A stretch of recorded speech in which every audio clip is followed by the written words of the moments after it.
Sige, walang problema. Sige. Bismillah. Start na kayo. So, Assalamualaikum warahmatullahi wabarakatuh. Umanat namin na yung kanatan may programa na apunuan kanatan na doon. Sa kanatan pagpuno na yung kanatan may programa AOP na sabok natin may namurit sigan sa halakatul Quran na wala kundi si Ali Labana. Takbir!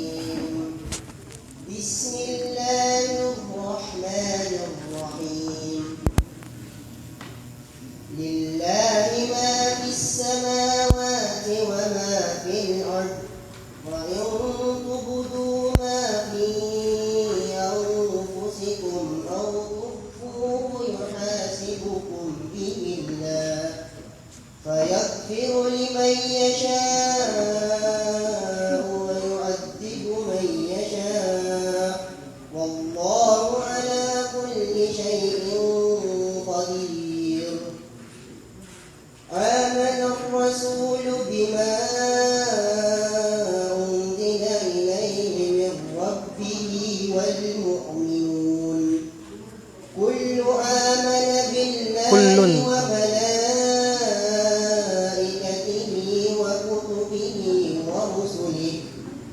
لا نفرق بين أحد من رسله وقالوا سمعنا وأطعنا غفرانك ربنا وإليك المصير لا يكلف الله نفسا إلا وسعها لها ما كسبت وعليها ما اكتسبت ربنا لا تؤاخذنا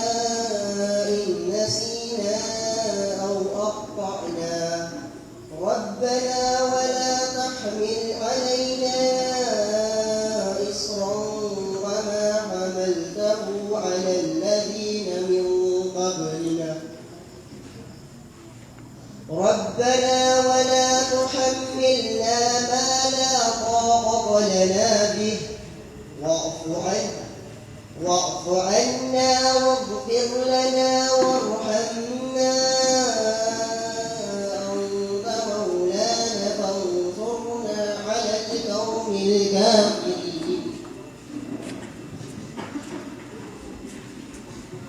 Alhamdulillah, Allahu Akbar, takbir. So saat ketiga, subuhan natin ngayon, natin yung muhadra sa atin natin, yani kanatan mo yung presensya, as na kanatan mo pagpaningin, sa kanatan mo na wala kundi yasikan yani, o yung graduate yani kanatan mo yung guest speaker sa course na Sharia Law sa Jakarta, Indonesia. Jamiatul Imam Muhammad bin Saud. Sa Jamiatul Imam Muhammad bin Saud al-Islamiyah. Muhammad bin Saud al-Islamiyah. Na wala kundi si Sheikh Abdul Rahman Kabiraw.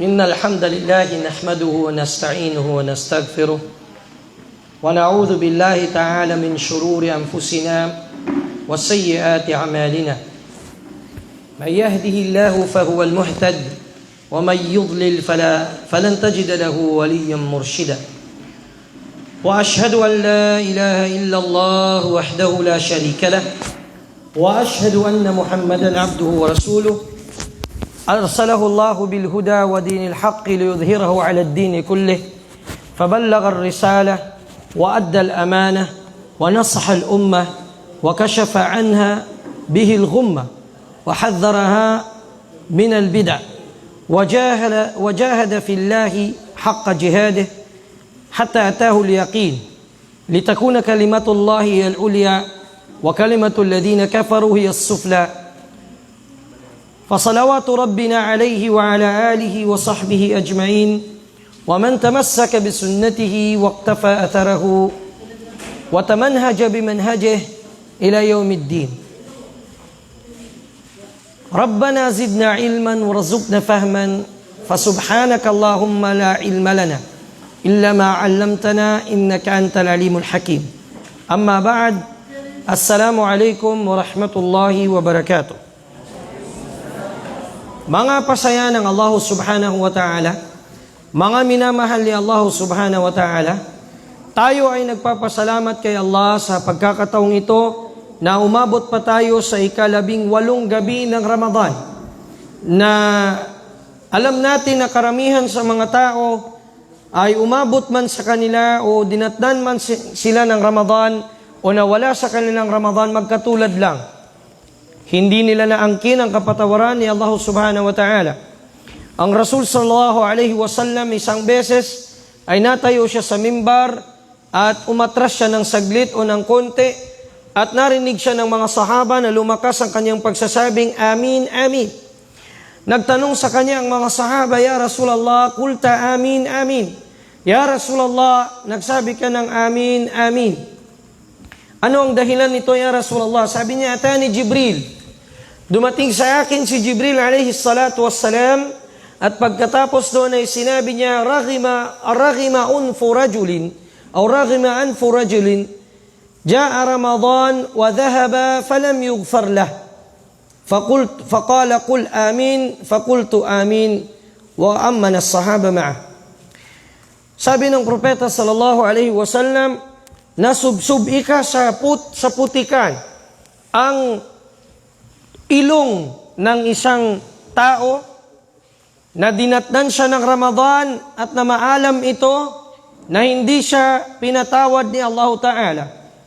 At sabihin, fa'ab'adahu Allah, at nilayo siya ni Allah Ta'ala, sabihin mo ya Muhammad, amin, at nagsabi ang propeta na amin, at nag-amin ang lahat ng mga sahaba. Ang ibig sabihin nito, nasa tiyak na kalugian at nag-uumapaw na kalugian ang nakuha o nakamit ng isang taong dumatal sa kanya ang Ramadan at na maalam sa kanya ang Ramadan, subalit hindi niya nakuha ang kapatawaran ni Allah Ta'ala. Bakit hindi niya nakuha ang kapatawaran ni Allah subhanahu wa ta'ala? Sapagkat nawala sa kanya ang dalawang bagay o requirement na ito na siyang dapat na gawin ng isang mananampalataya o present itong requirements na ito upang maangkin ang kapatawaran ni Allah sa buwan na ito ng Ramadan. Mga hadith na muttafaqun ala sihatiha, magkakasunod at magkakaparehas ang matan o teksto nito. Mula pa rin lahat kay Abu Hurairah radhiyallahu ta'ala anhu na sinabi ng Rasulullah sallallahu alaihi wasallam, man sama Ramadana imanan wa ihtisaban ghufira lahu ma taqaddama min dhanbihi wa man qama Ramadana imanan wa ihtisaban ghufira lahu ma taqaddama min dhanbihi wa man qama lailatal qadri imanan wa ihtisaban ghufira lahu ma taqaddama min dhanbihi. Tatlong magkakasunod na mga hadith na magkakaparehas ng kanyang mga teksto at magkakaiba lamang ang mga ibadat na tinutukoy roon. Una, sino man ikasabi ni Propeta Muhammad sallallahu alaihi wasallam ang mag-ayuno sa buwan ng Ramadan, imanan wa ihtisaban. Na imanan wa ihtisaban, ano ibig sabihin ng imanan? Sabi ng Sultanul Ulama si Al-Izz ibn Abdissalam Al-Shafi'i, rahmatullah alayhi wa ala jami'il ulama'il mauta, ang sabi niya ay imanan biwujubihi, paniniwala sa pagiging wajib nito. Imanan bi anna Allah kad amarahu wa kallafahu bidhalik. Ibig sabihin na paniniwala na si Allah ang nag-utos dito, si Allah Ta'ala ang nag-utos ditong ayuno na ito sa kanya. Meaning, walang pagdadalawang isip sa kanyang puso na ito inutos ni Allah sa kanya. Walang agam-agam. Way pagduwa-duwas ang kanang ginawa na ito ay inutos. Bakit natin nabanggit ang walang pagdadalawang isip na tinatawag? Bakit? Kasi kapag pumasok ang pagdadalawang isip, maapektuhan ng iman, masisira ang iman, magiging kufur, tinatawag na kufru syak o yung kufru syak o kufur ng pagdadalawang isip, hindi mo maaangkin ang kahit anong reward, kahit katiting na reward na sa lahat ng mga ibadat. Once magduda ka, Sapagkat ang kitab ni Allah subhanahu wa ta'ala, kahit sa maliit na klase ng pagdududa, ang mga mananampalataya ay walang pagdududa na ito ay gabay ni Allah. Qala Allah tabaraka wa ta'ala fi muqaddami suratil Baqarah, fi fawatih suratil Baqarah, qala Allah tabaraka wa ta'ala ba'da a'udzu billahi minash shaitanir rajim, bismillahir rahmanir rahim, alif lam mim, dhalikal kitabu la rayba fihi hudan lil muttaqin. Sabi ni Allah Ta'ala, alif lam mim, walang nakakaalam kung ano ang ibig sabihin ng alif lam mim, ng taha, alif lam ra, huruful muqatta'a, la ya'lamu ma'aniha illa Allah. Walang nakakaalam ng mga ibig sabihin nito maliban kay Allah. Huwag nating sabihin ang alif Allah, ang lam Jibril, ang mim Muhammad. Wrong. Yan ang paniniwala ng mga matatanda noon. Yasin wal Qur'anil Hakim, innaka laminal mursalin. Yasin, yang Yasin na pigalong pangan ng Nabi. Agaw-sagawan ka na ito, yung pigapanganan si Yasin. Kay pangan ko ng Nabi. Uno yung dalil, innaka laminal mursalin. Mali na klase ng interpretation. Mali na tafsir. Dahil nagkakaisa ang Ahlus Sunnah wal Jamaah. Qadiman, salafan wa khalafan. Nauna at yung mga nandito sa huli na ang tinatawag na mga huruf muqatta'a, itong alif lam mim, taha, mim, nun, ha, mim, yan lahat ng nababanggit sa mga muqaddam ng Quran, ng mga ayat, ay walang nakakaalam ng makna nito liban kay Allah. Walang nakakaalam ng makna nito liban kay Allah. Kaya si Umar ibn al-Khattab radiyallahu ta'ala anhu, Amirul Mu'minin, nung siyang naging khalifa, mayroong tao na nag-i-insist pa rin, ano ba talagang ibig sabihin, sinasiyasat niya, anong ibig sabihin ng alif lam mim, anong ibig sabihin ng taha. Ang ginawa ni Umar, pinukpok siya ng tungkod sa ulo. Sabi niya, bakit naman Amirul Mu'minin, ganyan ang pagtuturo mo? Limada darabtani, at tadribuni Amirul Mu'minin, wa ana as'al, ako ba ipapaluin mo Amirul Mu'minin habang nagtatanong ako? Qala Amirul Mu'minin radiyallahu ta'ala anhu, sabi niya ng Amirul Mu'minin si Umar ibn al-Khattab, sabi niya, lima tas'al, bakit mo pa tinatanong ang mga bagay na hindi na pinapaalam ni Allah sa atin? Mga ayat mutasyabihat. Mga bagay na mutasyabihat, ang isa sa meaning ng mutasyabihat, walang nakakaalam ng tunay na tafsir nito liban kay Allah. Hindi na pinapasiyasat sa atin. Ayatun muhkamat wa ukharu mutasyabihat. May mga muhkamat, hunna ummul kitab, sabi ni Allah sa surah Al-Imran, yung mga muhkamat, malinaw, pinapaaral sa atin anong mga meaning ng mga ayat na ito, at ang sumunod ay mutasyabihat, hindi na pinapaaral sa atin. Alin bang nauna? Manok o itlog? Tama na doon, wa silang pagkakonsin niya nalalis. Alin ang nauna? Nilikha, lalaki, babae, o ano ba? Mga bagay na hindi na kailangan nating aralin pa, o ano na, pag sinabi sa mga ayat ni Allah Ta'ala, sami'na wa ata'na. Narinig namin, sumusunod kami, aman nabi. Kami ay naniniwala dito. Dhalikal kitabu la rayba fihi hudan lil muttaqin, ay ang kitab na yan, ginamit ni Allah Ta'ala na salita, dhalika, para ipakita ang azam ng Quran, ang pagiging dakila ng Quran, at ang tinatawag na syaraf ng Quran, yung kalakilaan ng Quran al-Karim. La rayba fihi, ay raib, sabi ng mga ulama, ang raib, ito yung, kung mayroon mang syak, may waham, magkakaiba yan eh. Sa atin, puro duda. Duda yan, duda. Dili po itong kanta sa Looney Tunes. Duda day, Waham. Yun na yung sobrang pagdududa. Syak, medyo normal na pagdududa. Raib, yung maliit, katiting na pagdududa. Walang agam-agam, walang katiting na pagdududa ang Quran na yan ay gabay ni Allah sa mga muttaqi. Yan. Ito ngayon, mga kapatid sa Islam, ang sinasabing imanan, pangalawa, ihtisaban. Ay ihtisaban, raja'a thawabihi. Raja'a thawabihi ay iyong inaasahan ang mga reward ni Allah sa iyo. Sige, hindi yung sinasabing mag-ayuno tayo para may ayuda, hindi. Masambayan kita ng tarawih kay manlaw kuno magapangatag ng kagaya magapangatag ng kwan si kapitan. Siyang yaga tarawih. Sige, masambayan gyud kita. So meaning hindi ihtisaban li thawabillah. Hindi yung iyong inaasahan ay ang thawab ni Allah, yung reward ni Allah, kundi reward ng tao. Ganun din sa Laylatul Qadr. Masyaallah. Ilang kwan na lang, nasa ika-18 na gabi na tayo ng Ramadan. So bukas ng kwan na gabi, 19 na ng kwan. Bukas, sunod, mag last 10 days na. Tatama siguro Friday, ang first at tahajjud. Hindi ako nagkakamali. Tama ba? Friday ng gabi, no? Pagpasok ng Maghrib niyan hanggang kwan, diyan na tayo magsisikap na ating maabutan sana ang Laylatul Qadr. Na maabutan tayo na nag-iibada kay Allah. Kasi ano daw ang tumbas dun lahat? Kung merong iman, ihtisab, yung dalawang requirement na yun, patatawarin ni Allah ang lahat ng mga dagdaang mong kasalanan. Masya Allah. Napakagandang reward ni Allah handog. Hindi yun sa kahit saang mga lupalop kundi o mga panahon kundi sa Ramadan lang. Dito lang exclusive sa buwan na ito.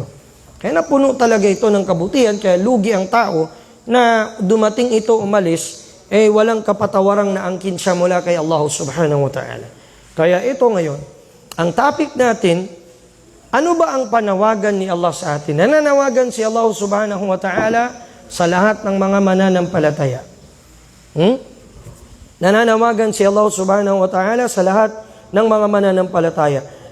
Sabi ni Allah subhanahu wa ta'ala, wa idha sa'alaka ibadi anni fa inni qarib. Ya Muhammad sallallahu alaihi wasallam, kapag tinanong ka ng aking mga alipin sa iyo, nasaan ako, sabihin mo ako'y malapit sa kanila. Ito ay ang sabab ng aya na ito na babanggit sa Sahihul Bukhari, isang beses ang mga sahaba nagtanong sila paano sila magdua kay Allah Ta'ala. Nagpaturo sila sa Nabi sallallahu alaihi wasallam. Sabi nila, Ya Rasulullah, Arabbuna qaribun fanunajihi am huwa ba'idun fanunadihi. Ya Rasulullah, si Allah subhanahu wa ta'ala ba, si Allah subhanahu wa ta'ala ba ay malapit para bumulong lang kami sa dua? O malayo ba siya para lakasan namin ang boses namin? Ya Allah! Minsan dito sa atin, lalo na pag last 10 days na, iyak na yung imam ng malakas. Laba, sabihi. Walang problema kung lahat ng mga binabasa mo sa kunut, ma'thur, nababanggit sa hadith. Huwag yung uwi. Hindi aalis dun sa imam hanggat hindi iyak lahat. Ang dua, meron siyang kaasalan. Sabi ni Allah Ta'ala, Ud'u rabbaka tadarruan wa khufya.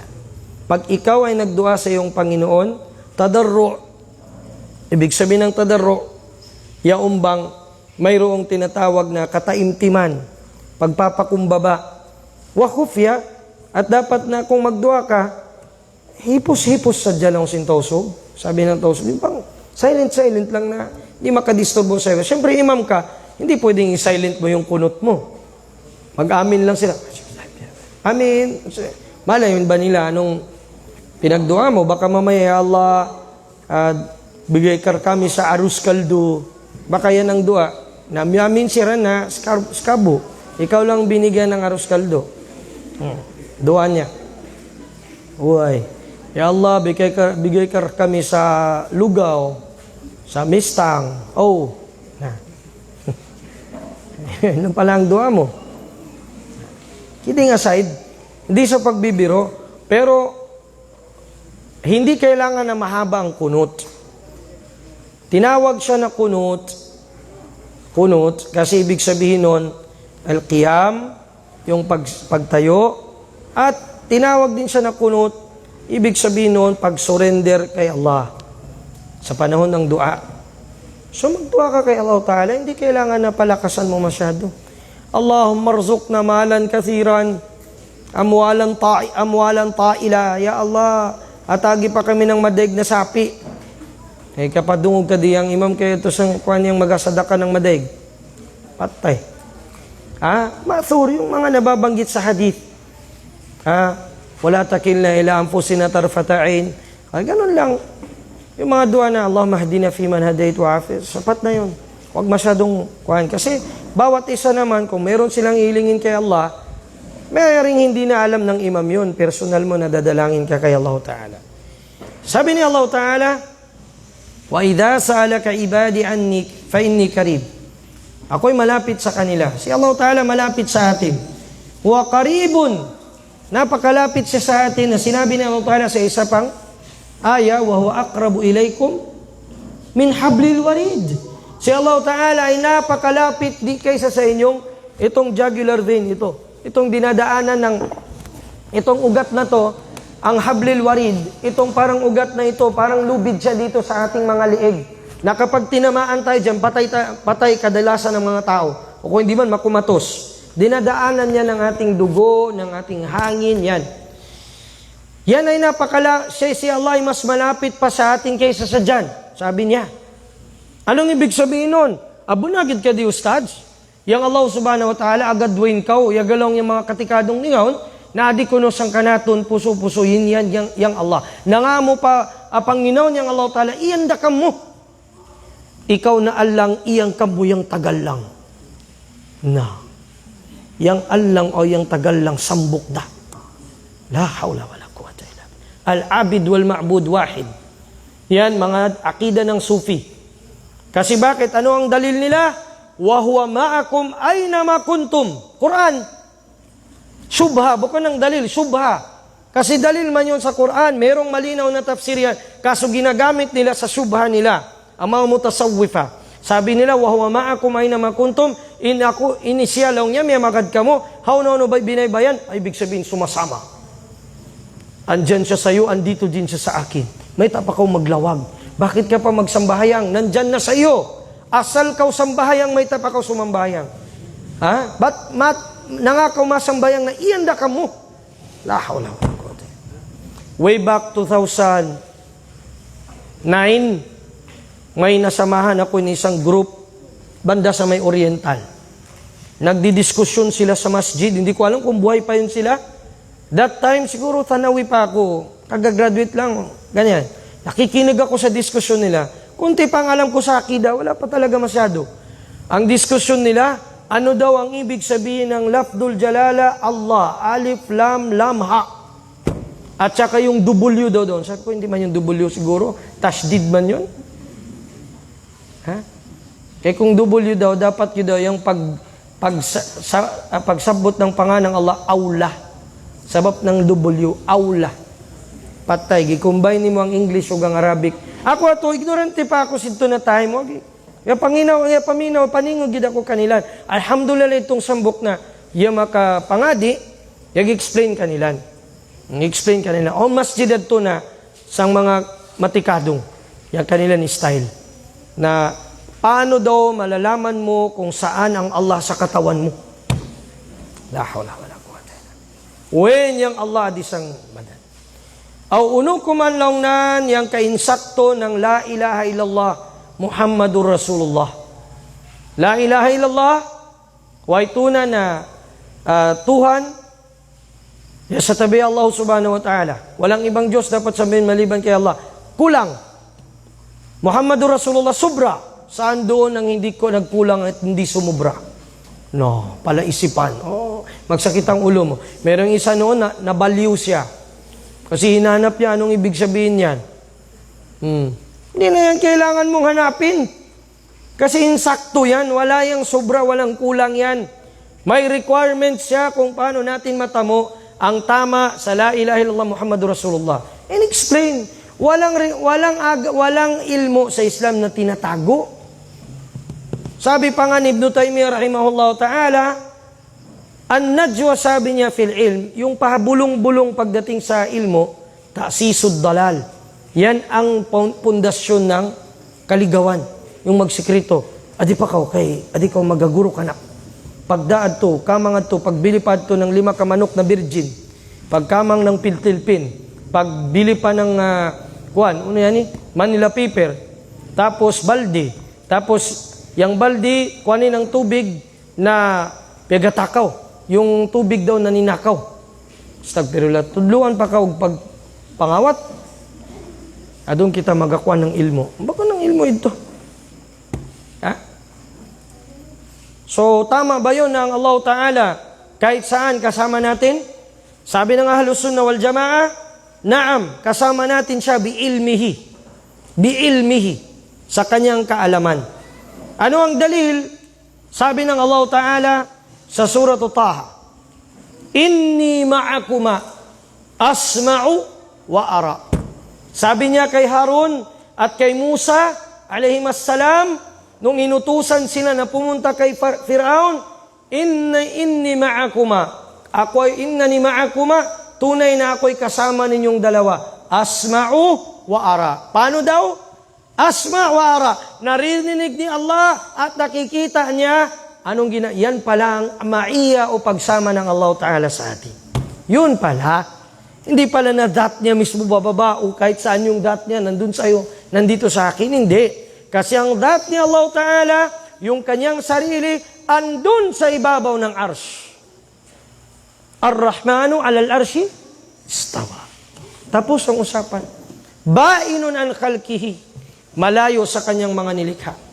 Yan ang nasa dalil. Yan ang pinaniniwalaan ng Ahlus Sunnah wal Jamaa mula sa mga sahaba, tabi'in at baw tabi'in, yung mga a'immatul arba'a.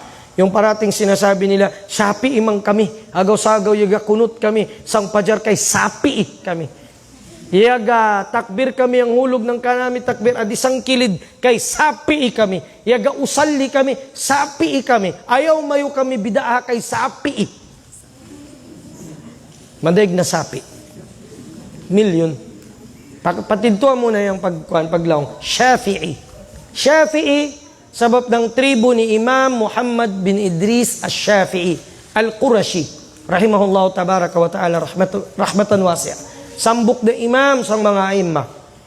Pero kung batyawan mo yun ng madyaw, kung babasahin mo sa mga kitab ni Imam Shafi'i, malaking imbento. Maraming sisingilin si Imam Shafi'i sa mga nag-iimbento ng mga salita at gawa na inugnay sa kanya. Mag-usalli sa sala, inugnay kay Imam Shafi'i. Basahin sa kitab ni Imam Shafi'i, sa Kitabul yung kanyang kitab na Al-Om.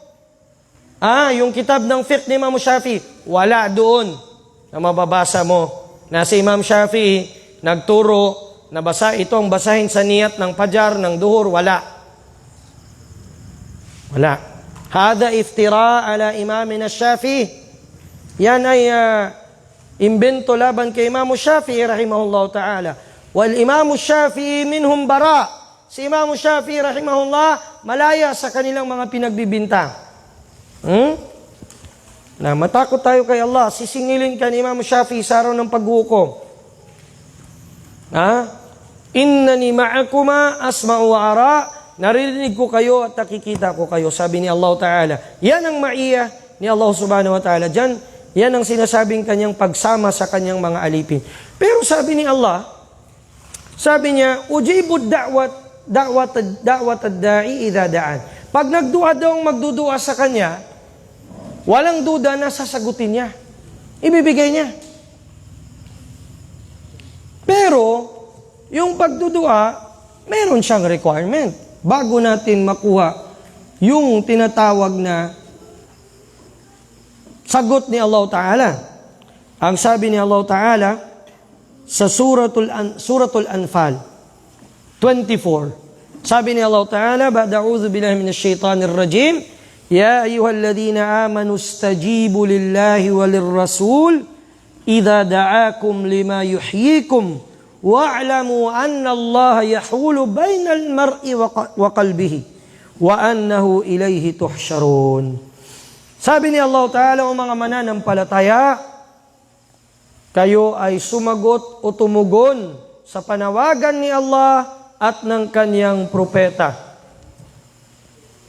Ito ay para sa mga mu'minin al-musaddiqin. Ito yung tinatawag na para sa mga mu'minin na mga totoo tunay kay Allah Ta'ala. Sabi ni Allah, "Idza da'akum lima yuhyikum." Kapag kayo'y pinanawagan niya sa bagay na makakabuhay sa inyo, makakapagbigay buhay sa inyo. So ang tutugon lamang dito, ang unang sifa ng mga tutugon dito ay yaong mga taong walang kahit konting nifak sa kanilang puso. At ang nifak o yung hypocrisy, pagkukunwari, dalawa siya. Hindi isa lang. Dalawa. Nifakun akbar wa nifakun asghar. Malaking uri ng nifak at maliit na uri ng nifak. Ang malaking uri ng nifak, yan yung nifakun khalis. Nifakun khalis. Ibig sabihin, yan yung nifak na nakaka-create ng kufur. Makakagawa ka talaga ng kufur. Yan yung tao na hindi naman niya pinaniniwalaan ang lahat-lahat ng utos ng Islam, pero outwardly sa panglabas pinapakita niya na Muslim siya. Yan yung munafikun khalis. Pangalawa, nifakun asgar. Maliit na uri ng nifak. Ito yung minsan pumapasok sa mga puso natin kapag mayroong mga syubuhat o mayroon kayang mga tinatawag na makakaano sa ating puso, kagaya ng music. Music. Sabi ni Ibnul Qayyim rahimahullah ta'ala, al-qulubu thalatha. Ang mga puso ay tatlo. Kalbun, puso na safi, wa huwa kalbul mu'min. Kalbul hayy, wa huwa kalbul mu'min. Wa kalbun mayyit, wa huwa kalbul kafir. Wa kalbun marid, wa huwa kalbul munafiq. Tatlo daw ang puso. Ang puso na mayroong sakit, puso ng munafik, puso na buhay, puso ng mu'min, at pusong patay, yan ang puso ng kafir. So, hindi yan yung kanta na pusong bato. Tulad mo na may pusong bato.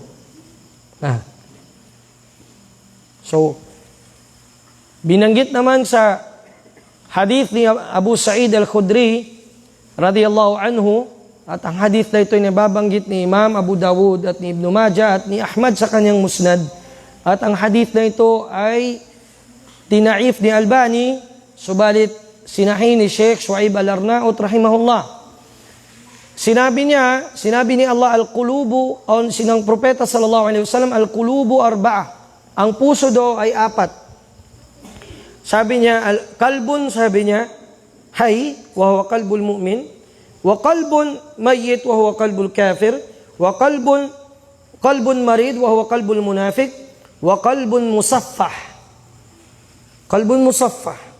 Apat ikasabi niya. Qalbun musaffah, ibig sabihin, nakatayo na pero medyo na nabaligtad pa. Nabaligtad pa.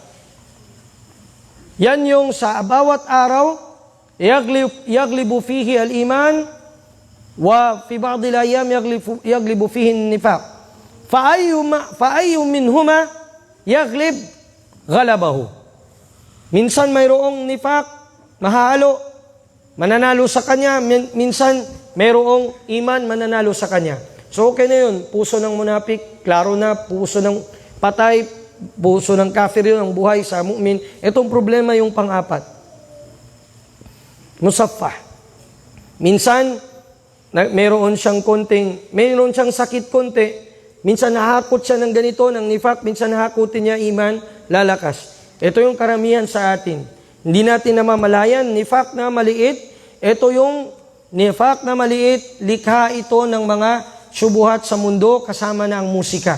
Yung napapasabay ka pa, kumakanta ka pa minsan. Pag mayroong mga kanta, tugtugin, medyo magkuhan ka pa. Na mag-istighfar ka, hindi ka pa nakalabas sa Islam, pero mag-istighfar ka kasi nahuhunian ka ng syaitan. Ang sabi ni syaitan, wastafzishum bisautik. Sabi ni Allah Ta'ala, wastafzishum bisautik, ay iyo silang iligaw, ya syaitan, sa pamamagitan ng boses mo. So yun lamang hindi maliligaw sa boses niya, yung mga tunay na nananampalataya kay Allah at mas gusto nila ang kalam ni Allah Ta'ala kaysa sa mga kanta o walang katuturang salita ng mga tao. Hindi lang kanta, pati yung speech na walang kwenta. Diba? Ito yung mga panahon ngayon na mas marami ang mga Muslim na a-attend sa kampanya kaysa sa kampanya ni Allah Ta'ala. Ha? Tignan nyo ba? Malapit na ang eleksyon. Ha? Ito ang mga nandito sa gym na ito, kung tutusin, kanina sigurong tarawih, napakarami. Narinig ko kanina, ang ugali ng mga tao, kapag medyo nakawin na, mahirapan na silang bumalik. Bakit hindi sila babalik? Panawagan ng Allah Ta'ala ito. Panawagan patungo sa tauhid. Ikakabuhay ninyo ito. Subhanallah. Pero kapag panawagan ng dunya, magsasabi na nandyan si Willie Revilla mamimigay ng mga papremyo, pupunta yan. Kahit hindi pa yan matulog, mag-aantay. Magatagad-agid kami. Wa pa man, magatagad-agid. Bahala na di makasahur, basta tagadan. Nangain yan lang nandi, makakuan, manggod yan. May nang alas 9 da doon. May nang makatug, manggod kita sinyan kay doon, marasay masyado. Yagakwan na kita ma-prepare pa kita ng sahur kagaya. So, siguro, bayad ako ng seminar mga paningog, yung last 10 days na guide. Mayo, kung buhi pa ka itong panahon na to, o last 10 seconds na lang ka 10 minutes ay mong kinabuhi ron, 13 batayan mo. Pero dapat bantayan natin. Natatawa tayo, no? Pero bantayan natin yan. Kasi maaaring napasok yan dito sa aya ni Allah Ta'ala. Pakinggan ninyo ang sinabi ni Allah sa Surah Az-Zumar. Ang aya ay 45. Wa idha dhukirallahu wahdahu, shma'azzat qulubul ladina la yu'minuna bil akhirah. Kapag binanggit ang pangalan ni Allah Ta'ala sa kanila, ang puso ng mga hindi naniniwala sa kabilang buhay, ay medyo nayayanig. Shma'azzat. Ayaw. Ano ba yan? Wa idha dhukira alladhina min dunihi, pero pag nababanggit ang iba bukod kay Allah, idahum yastabshiru, nabubuhayan sila. Ay, andyan pala ang mapangatag ko yung politician na yan ng ayuda. Ay, sige. Pero pag sinabi, ako lecture ka, away siya. Kuhansa. Idha dhukira Allahu wahdahu, ishma'azzat. Kaya dapat bantayan natin ang mga iman natin. Baka mamaya mapabilang tayo sa binabanggit sa aya na ito. Kung alabiton kanila niyang Allah subhanahu wa ta'ala, ang pangatayan, sidtong mga pangintuos ang akhirah, may nang magkakuan sila. Muno sa kaganyan, ishma'azzat kulubuhum, may nang makuan yung kanilang pangatayan. Ano ba yan? Parang mawalan, manglupaypay yung mga puso nila. Ano ba yan? Bakit ba yan si Ustad, si Alim? Puro bid'a yung marinig mo sa bibig niya. Haram. Bawal. Pero pag narinig yung iba, ay, concert ni Bambo, iyan sa kuwan ng Unitim. Idahum yastabshirun. Hoy, pakialam ko, basta makad to kay idol ko si Bambo, idol ko si Bayani, idol ko si Andrew Ye.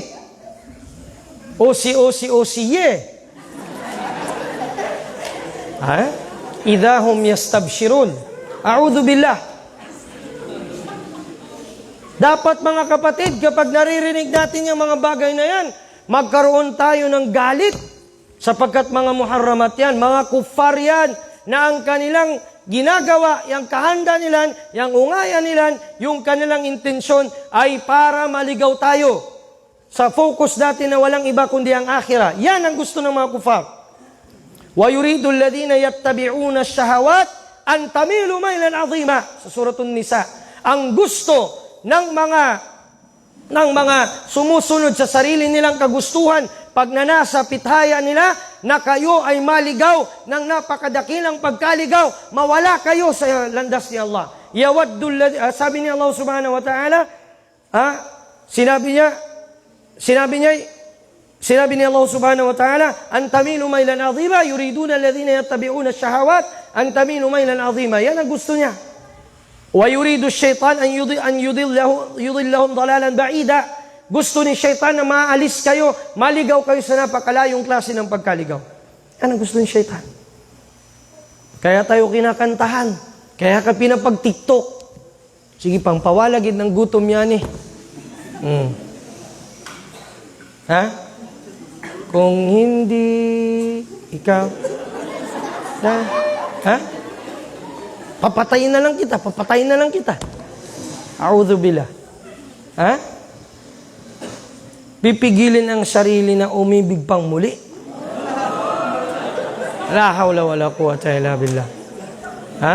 Kapag tumibok ang puso, wala ka nang magagawa kundi sundin ito. Napaka-kontra, bumabangga sa Quran yan. Yung kanta na yan ni Donna Cruz. Bangga yan sa Quran. Kasi sabi ni Allah Ta'ala, wa amma man khafa maqama rabbih wa nahan nafsa 'anil hawa fa innal jannata hiyal ma'wa. Sabi ni Allah Ta'ala, at sino man ang natakot sa katayuan ni Allah Ta'ala ng kanyang Panginoon, alam niya ang katayuan niya, alipin siya, alam niya ang katayuan ni Allah, yan ang kanyang Panginoon, na dapat niyang sundin at katakutan. Wanahanap sa dahil sa kanyang takot, pinigil niya ang kanyang sariling kagustuhan na hindi niya masway ang kalooban ni Allah. Gustong-gusto niyang kumanta sa videoke yan, kahit Ramadan. Gustong-gusto niyang uminom, kumain na lang. Pero pinigilan niya ang sarili niya sa takot niya kay Allah Ta'ala, fa innal jannata hiyal ma'wa. Ang patutunguhan mo ay paraiso. Ibig sabihin, may magagawa ka. Hindi wala ka nang magagawa, kundi sundin ito. May magagawa ka. Meron ka magagawa. Kaya ang sabi ni Allah Subhanahu wa Ta'ala, istajibu lillahi walirrasuli idha da'akum lima yuhyikum. Pinanawagan ni Allah Ta'ala na kayo ay tumugon sa Kanya, sa kanilang panawagan. Ano yung panawagan na yun? Al-ijaba ika, wa yuhyikum aslu, yuhyikum ay, kayo ay bubuhayin ni Allah Subhanahu wa Ta'ala. Ang ibig sabihin nito, sabi na Abu Ubaidah sa kanyang tafsir, ajibu, kayo ay sumagot kay Allah Ta'ala sa kanyang panawagan, na huwag kayo ikang sumuway sa kanyang ipinag-uutos. Ay ibig bang sabihin, ya qaumana ajibu da'i Allah. Gaya ng sinabi ni Allah, o aking mga kababayan, kayo ay sumunod o tumugon sa panawagan o sa nananawagan tungo kay Allah. Patungo kay Allah Subhanahu wa Ta'ala. Hindi yung magsasabi tayo, sinong presidente, sinong vice-presidente. Huwag yan, hindi yan ang panawagan ni Allah. Nasasagutin mo, Muslim ka. Tungo ka sa tauhid ni Allah Subhanahu wa Ta'ala. Yan ang panawagan sa iyo ni Allah Subhanahu wa Ta'ala. Yan ang panawagan ni Allah Ta'ala sa iyo. Anong yuhyikum doon? Ay yuhyi dinakum wa yu'allimukum. Tingnan mo Ibig sabihin, kayo ay tuturuan ni Allah, bubuhayin sa inyong pananampalataya at tuturuan kayo ni Allah Subhanahu wa Ta'ala. Bakit? Dahil yung walang alam sa kanyang agama parang patay. At yun namang may alam sa kanyang agama buhay. Yan ang sinabi ni Allah Ta'ala ng Rasul sallallahu alaihi wasallam, mathalul ladhi yadhkuru rabbahu walladhi la yadhkuru rabbahu kamathalil hayyi wal mayit. Ang kahalintulad, sabi ng propeta sallallahu alaihi wasallam, nang nakakaalala sa kanyang Panginoon, nang sumusunod, aware sa batas ng kanyang Panginoon, aware sa haram at halal, sa bid'ah at sa sunnah, sa tauhid at sa shirk, sa nifaq. Alam niya yun, aware siya. Kagaya siya ng buhay. Ang hindi naman aware, patay. Yun siya. Kaya ang panawagan ni Allah Ta'ala, patungo sa buhay natin. At sinabi nga ni Imam Mujahid rahimahullah Ta'ala, sabi niya, yuhyi bihi qulubakum fatuwahhiduhu. Ay kayo ay kanyang bubuhayin ng mga puso ninyo sa pamamagitan ng inyong paniniwala sa kanyang kaisahan, sa tauhid.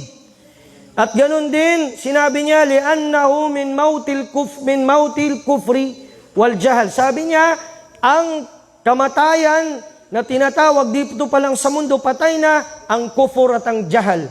Ang kufur at ang kamangmangan. Ibig sabihin, yung mga nakikita nating mga artista hanggat nandyan sila sa kufur, kahit gaano pa kagaganda, parang mga zombie yan. Kasi mga patay na naglalakad. Bakit? Patay ang puso nila dahil walang iman, walang tauhid. Bakit mo idolin? Bakit yan ang susundan mo, susubaybayan mo sa Netflix? Parati, yung series ko, yung subscription. Yung maputok na yung maputok. Money heist. Wala ko. Korean, imbis na dito tayo mag-focus sa Ramadan. Sige Ustad, hindi naman ako nanood dyan sa mga na lang. Ang akin na lang, Ustad, Ramadan League. Basketball. Ramadan League, Ustad.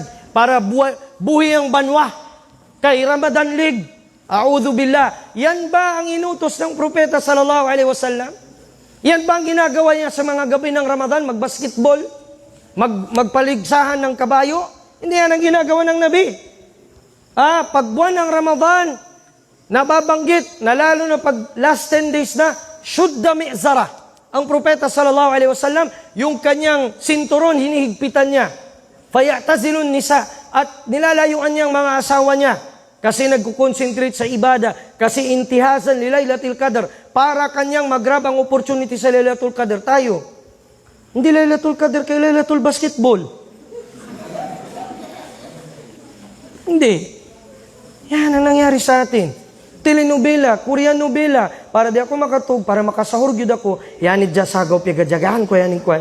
Yanid sagaw, ito da, malug da, ay pagpagkunsan.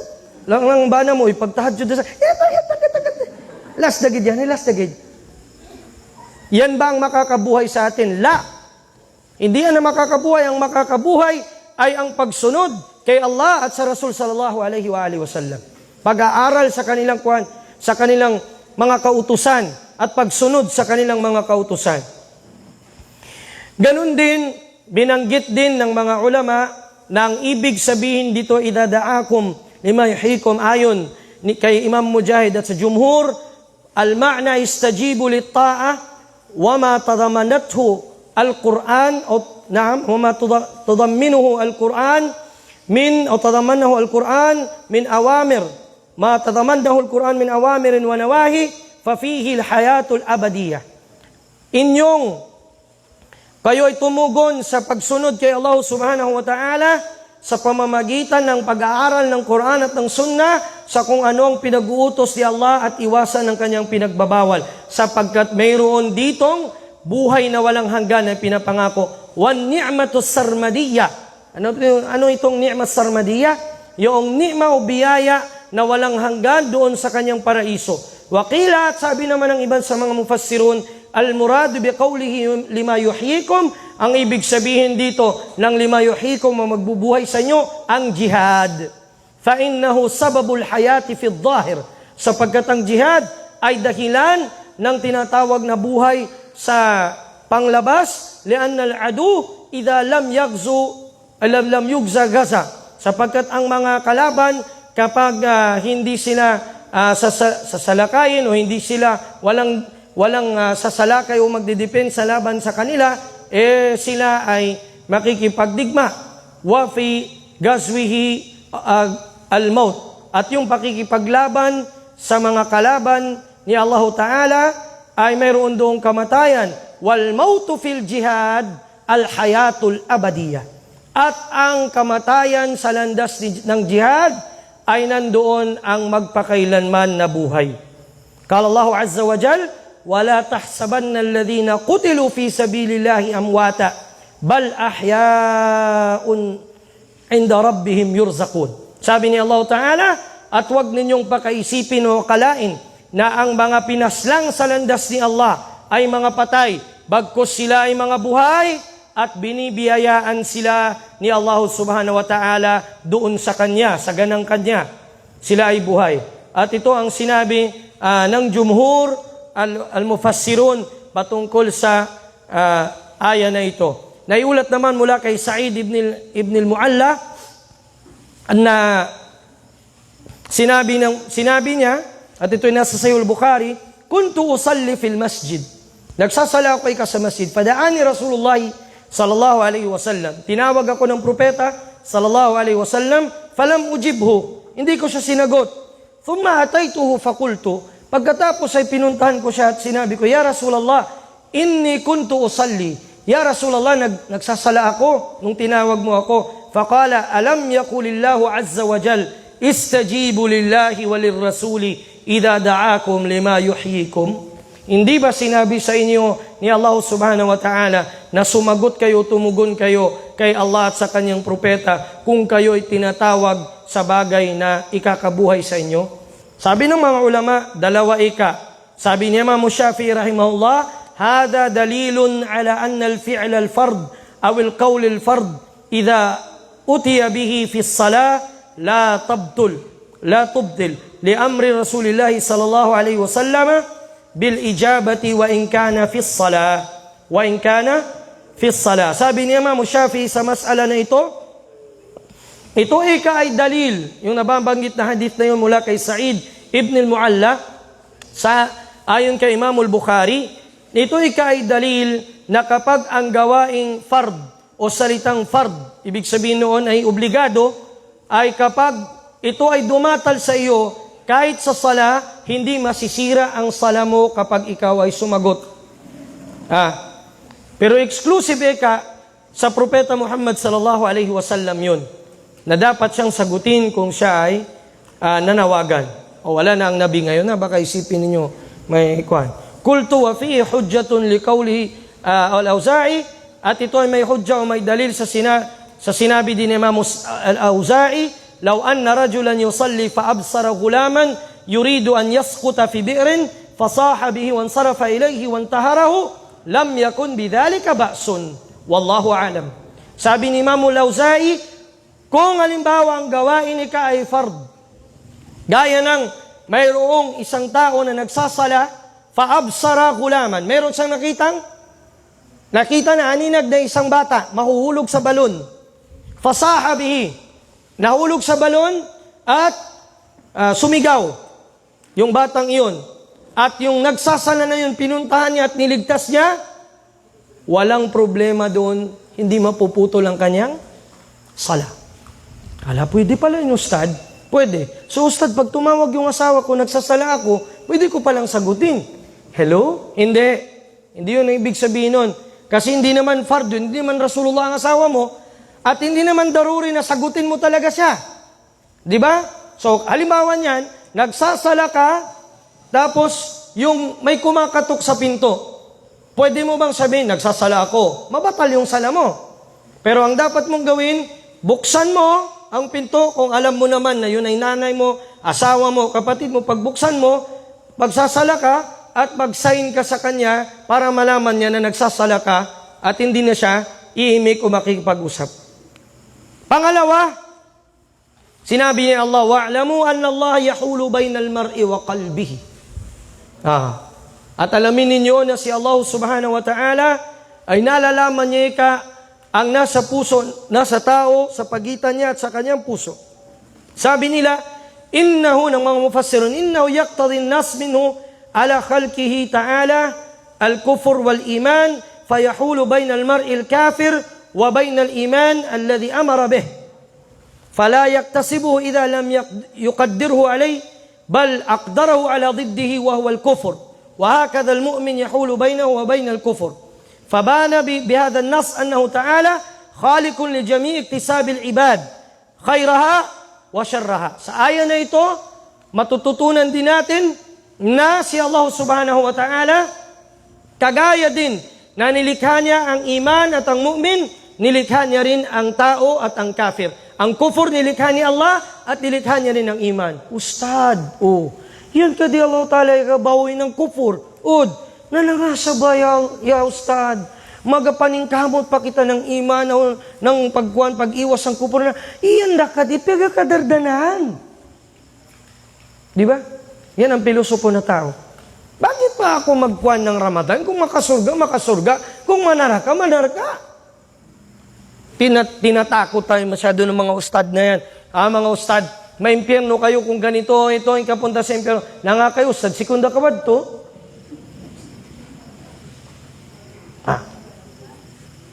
Una, dapat nating malaman na si Allah Ta'ala khaliqu jami'al iktisab.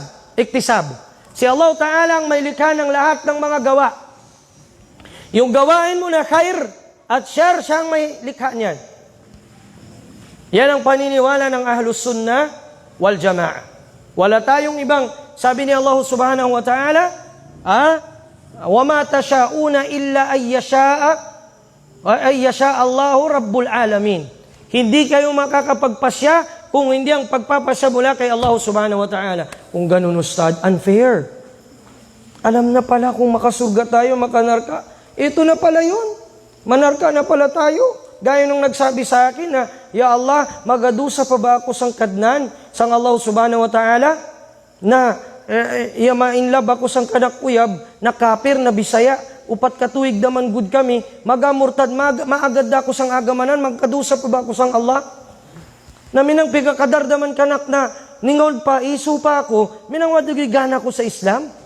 Kaya wako kabati adi, ang kagidami adi sang agama Islam, sang mga Muslim na God is love. Adto sang mga binan, sang mga mga uganganon ko, adto sang mga ina o ama ng kanak uyab, ipigaparamdam nilang kanak na God is love. Subhanallah. Bunayin yan, yausip kanak. Sambok na sister, lumunta sa agama Islam. Idua mayo na gabayan, hidayatan niya ng Allah Subhanahu wa Ta'ala. Subhanallah. Subhanallah. Musibatun azima. Napakalaking musiba. Musibatun uzma. Napakadakilang musiba, mga kapatid. Musiba kabira. Kapatid natin sa Islam. Kaya panabi kung okay bagid magamurtad yan. Sabab ng kanan, lab sang uyab na kapir. Dahil sa kanyang pagmamahal sa kapir. Yan, question yan sa kadar. Pwede ba nating sabihin yun? Na wala naman kadar naman sa Allah Ta'ala, magkupor ko, diwa na ako'y mahimo. Hindi ganun.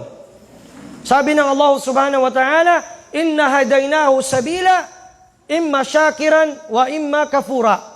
Sabi ng Allah Ta'ala, binigay namin sa inyo ang dalawang daan na yan, kung kayo ay susunod, maging mapasalamatin, o magiging kafir kayo sa ni'ma ni Allah Subhanahu wa Ta'ala sa inyo. Dalawa. Kapatid sa Islam. Kaya wag nating pakiputin ang isip natin na kagaya ng paniniwala ng mga kufar na tinuro, dinoktrina sa atin araw-gabi. Na ginagawa tayong kufar sa kadar ni Allah Subhanahu wa Ta'ala. La. Ang kadar ni Allah Ta'ala nababahagi sa dalawa. Kadarun kauni wa kadarun syar'i.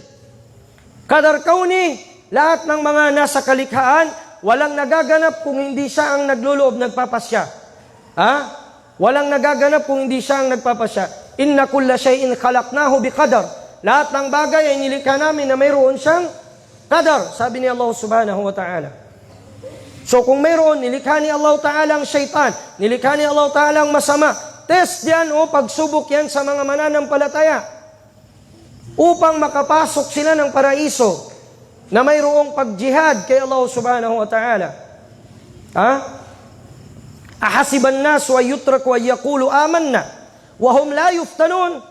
Iniisip ba ng mga tao na matapos silang nag-commit ng iman kay Allah Ta'ala, kami ay nag-iman na, nasa tauhid na kami, hindi na sila susubukin? Walaqad fatanna alladhina min qablihim wala ya'lamanna Allahu alladhina sadaqu wala ya'lamanna al-kadhibin.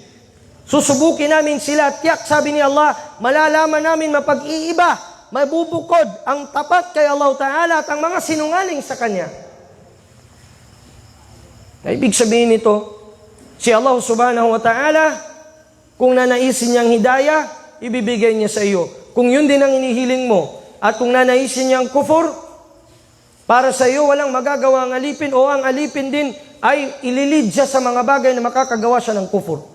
Nagtanong ang mga sahaba, Ya Rasulullah, kung ganun pala, hindi na kami, bakit pa kami mag-amal? Bakit pa magsisikap? Meron na palang nakasulat, saan ang maka-impyerno, saan makaparaiso. Sabi ng propeta sallallahu alaihi wasallam, i'malu, fakullun muyassarun lima khulika lahu.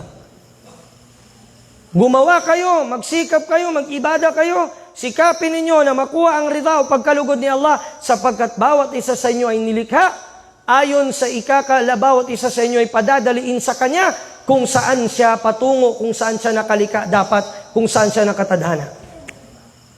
Dalangin natin kay Allah na mapabilang tayo sa mga tinatawag na mga ahlul jannah at wag sa mga ahlul nar. Tumugon tayo sa panawagan ni Allah Ta'ala. Ang panawagan ni Allah Subhanahu wa Ta'ala ay walang iba kundi mabilang tayo sa mga muttaqin, mabilang tayo sa mga tunay na mga mujahidin, mabilang tayo sa mga tao na mayroong alwala wal bara sa kanilang puso. At the end ng Ramadan, hindi na iwan ang pagkatao mo sa Ramadan, kundi dala-dala mo ang diwa ng Ramadan na pagtugon sa kalooban ni Allah Ta'ala, may nakakakita man o walang nakakakita sa iyo, parehas lang. Yan ang tinatawag na murakabatullah. Yan ang tinatawag na iyong pag-ihsan.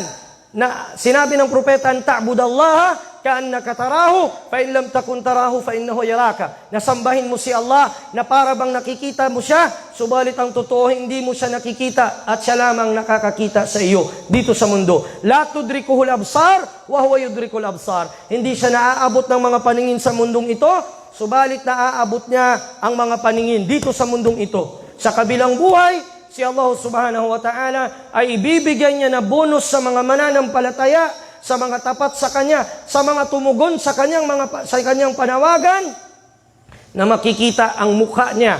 Makikita nila si Allah Subhanahu wa Ta'ala. Yan ang nababanggit sa hadith ni Imam al-Bukhari, na sinabi ng propeta sallallahu alaihi wasallam, idza dakhala ahlul jannati al-jannah, kapag pumasok na sa Jannah ang mga taong mapapasukin sa paraiso, sasabihin sa kanila, yaqulullahu tabaraka wa ta'ala, ya ahlal Jannah, o mga tao ng paraiso, atashtahuna ghayra hadihi, meron pa ba kayong hinihiling liban pa dito sa binigay sa inyo? Sabi ng mga ahlul Jannah, alam tubayyid wujuhana, hindi ba't pinagkinta, ba't pinakislap mo ng aming mga mukha? Adkhaltana al-jannah wa tuzahzihana minan nar. Hindi ba't niligtas mo na kami sa impyerno at pinapasok sa paraiso? Ano pang hilingin namin? Fayakshifullahu al-hijab. Sa pagdaka na yung tatanggilin ni Allah Ta'ala ang nasa takip ng pagitan niya at ng kanyang mga alipin. Wa yarawna wajha Allah, at makikita ng mga ahlul jannah ang mukha ni Allah Subhanahu wa Ta'ala sa panahong iyon. Ang requirement, tumugon tayo sa panawagan ni Allah Subhanahu wa Ta'ala at manampalataya tayo sa Kanya. Huwag nating haluan ng anumang riya ang mga ibadat natin, dahil yun ang makakasira sa ating mga gawa bukod pa sa malaking uri ng shirk. Sabi ni Allah Ta'ala, فَمَنْ كَانَ يَرْجُ لِقَاءَ رَبِّهِ وَمَنْ كَانَ يَرْجُ لِقَاءَ رَبِّهِ فَلْيَعْمَلْ عَمَلًا صَالِحًا وَلَا يُشْرِكْ بِعِبَادَةِ رَبِّهِ أَحَدًا. Sino man ang nagdanais na kanyang makatagpo ang kanyang Panginoon si Allah Subhanahu wa Ta'ala, at tinafsiran ng mga ulama, ang shirk dito na tinutukoy sa ayan na ito sa Suratul Kahf ay ang shirkul asgar. Siya ay wag magtambal kay Allah Ta'ala ng maliit, ng kukonti sa kanyang mga pag-ibadat. Ibig sabihin, pagdating sa sala mo, wag na pakitang tao pabilib para sa iba, bagkos para kay Allah Subhanahu wa Ta'ala ang iyong gagawin. Yan mga kapatid sa pananampalatayang Islam, hindi ko na pahabain at ibibigay natin bidnillahi tabaraka wa ta'ala sa MC, sa Master of Ceremony, para sa ikalawang yugto ng ating lecture para sa mga katanungan. Wabillahi tawfiq wal hidayati was sadad, wa salillahumma wa sallim wa barik ala nabiyyina Muhammad wa ala alihi wa sahbihi ajma'in, walhamdulillahi rabbil alamin.